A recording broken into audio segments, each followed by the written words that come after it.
आज की इस वीडियो में मैं बच्चे के पैर की मालिश करना सिखाऊंगी। मैं आपको मालिश करके बताऊंगी कि किस तरह से आपको अपने बच्चे के पैर की मसाज करनी है। अब मेरे बच्चे बड़े हो चुके हैं, इसलिए मैं मालिश डॉल के ऊपर करके बताऊंगी कि किस तरह से आपको बच्चे के पैर की मसाज करनी है। अगर आप उस तरह से मसाज करेंगी तो आपका बच्चा बहुत जल्दी से चलना सीख जाएगा। तो चलिए देखते हैं मसाज कैसे करना है। अगर बच्चा बड़ा है तो आप इसको बेड पे भी लिटा सकते हैं और छोटा है तो आप उसको इस तरह से पैर पे भी लिटा सकते हैं। तो मैं इस बार बेड पे बच्चे को लिटा देती हूँ और उसके बाद हम बच्चे की पैरों की मसाज करना शुरू करेंगे। सबसे पहले हम हाथों पे तेल लेंगे। जिस तेल से भी आप मसाज करती हैं उस तेल को आपको अपनी पूरी हथेली पर लगा लेना है और उसके बाद आपको बच्चे के पैरों में मसाज करनी है।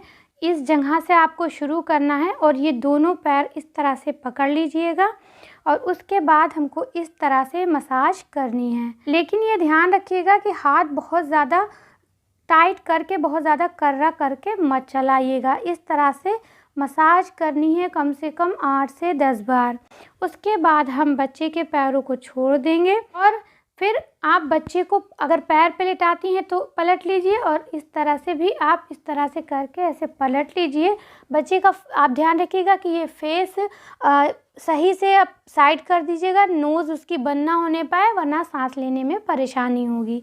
फिर आप हाथ में तेल लगा के हिप से आपको मसाज शुरू करनी है और ये दोनों पैर एक साथ इस तरह से आपको मसाज करनी है, हल्के हाथों से, बहुत कर्रे हाथों से नहीं करना है। इस तरह से आप हिप से लेकर यहाँ तक, पूरे यहाँ पैर के पंजों तक आपको अच्छे से 8-10 बार मसाज करनी है। और उसके बाद हम बच्चे को इस तरह से सीधा करेंगे और एक पैर को पकड़ेंगे। ये सभी मसाज उन बच्चों के लिए बहुत फ़ायदेमंद होती है जो देर से चलना सीख रहे हैं या नहीं चल पा रहे हैं। बच्चा 1 साल का हो गया, अभी तक खड़ा नहीं हो पा रहा है, उन बच्चों के लिए ये मसाज बहुत फ़ायदेमंद होती है। इतना करने के बाद हम हाथ में फिर से थोड़ा सा तेल लगाएंगे और एक पैर को पकड़ेंगे। एक पैर को पकड़ने के बाद तेल लगा हुआ है और इस तरह से मसाज करनी है। साइड वाले हिस्से में इस तरह से मसाज करनी है। मैंने हमेशा अपने बच्चों की मसाज ऊपर से नीचे की ओर की है। आप चाहें तो 2-4 हाथ नीचे से ऊपर की ओर भी कर देना। फिर इस हाथ में पैर को पकड़ने के बाद इस साइड की और यहाँ घुटने के ऊपर की, इस सब जगह की मसाज भी ऐसे ही करनी है। फिर इसी तरह से आपको दूसरे पैर की भी मसाज करनी है। जब दोनों पैर की मसाज आप इस तरह से कर देंगी, उसके बाद हल्का सा हाथ में तेल लगाने के बाद इस तरह से भी आपको हल्के हल्के हाथों से मसाज करनी है। कम से कम 6 से 7 बार इस तरह से भी मसाज करनी है।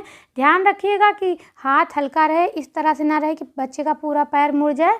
बच्चे की स्किन और हड्डियाँ नाजुक होती हैं, नुकसान कर सकता है। दोनों पैर में हल्की हल्की मसाज करने के बाद बच्चे के पैर के पंजों की मसाज भी बहुत ज़रूरी होती है। उसके लिए आपको तेल लगाने के बाद इस तरह से मसाज करनी है। थोड़ी देर तक आपको इस तरह से मसाज करनी है। फिर आप इस जगह की मसाज भी ऐसे करेंगी और जितनी उंगलियां हैं सबको इस तरह से हल्के हल्के हल्के हल्के थोड़ी देर तक आपको प्रेस करना है, धीरे धीरे। और उसके बाद इस पैर के पंजे की मसाज भी आपको सेम इसी तरह से ही करना है। जब आप इस तरह से मसाज कर लें, उसके बाद आप थोड़ी सी एक्सरसाइज भी बच्चे की करा सकती हैं पैर की। जैसे कि बच्चे का ये देखिए घुटना यहाँ से मुड़ रहा है, आपको इस तरह से फिर ऐसे सीधा करना है, फिर इस तरह से फिर सीधा करना है।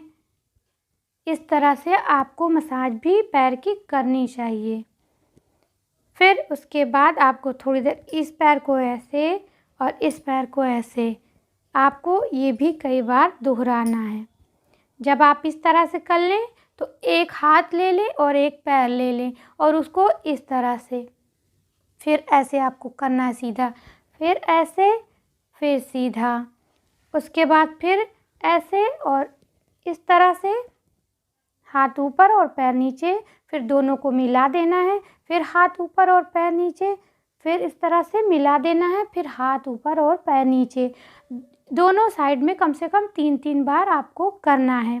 जब इस तरह से आप करेंगी तो बच्चे की पैर की एक्सरसाइज भी बहुत अच्छी हो जाएगी और इतनी अच्छी मसाज आप बच्चे को करेंगी तो देखिएगा कितनी जल्दी आपका बच्चा चलना शुरू कर देगा, खड़ा होना शुरू कर देगा। इस तरह की मसाज आप अपने बच्चे को ज़रूर करिए। इस तरह से मसाज करेंगी तो बच्चा बहुत जल्दी चलना सीख जाएगा।